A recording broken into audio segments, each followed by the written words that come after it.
जगले फुनमा पहोखे न बतिया जगले जगले बीता तरतिया निक न लगे खाना पीना मनवा लागे कहिना ए पगली रे तोरा बिना मनवा लागे कहिना ए पगली रे तोरा बिना।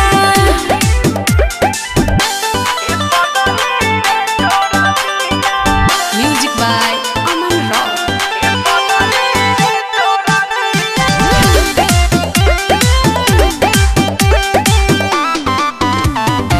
जब से अखियां लड़ल बाटे रोगी हो गई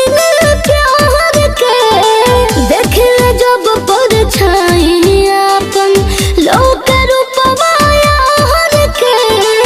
करे जा का करी हाँ हाँ जब से अखियां लड़ल बाटे रोगी हो गईनी प्यार के देखले जब परछाई अपन लौ के रूपवा यार के भले से हो खिला मजबूरी वादा करा कबो जइहा न दूरी हो जाई मुश्किल जीना ई मनवा लगे कहिना गे पगला रे तोरा बिना ई मनवा लागे कहिना ए पगली रे तोरा बिना।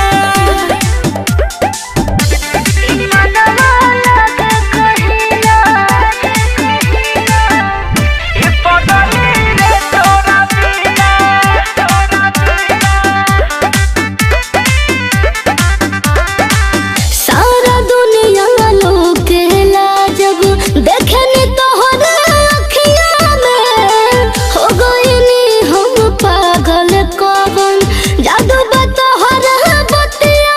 में ए सोना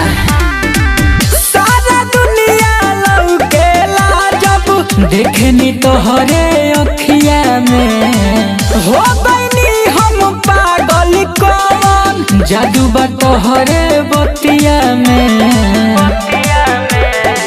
सो नहीं कब साथ नहीं छोड़ब खाता क्रिया दिल नहीं तोड़ब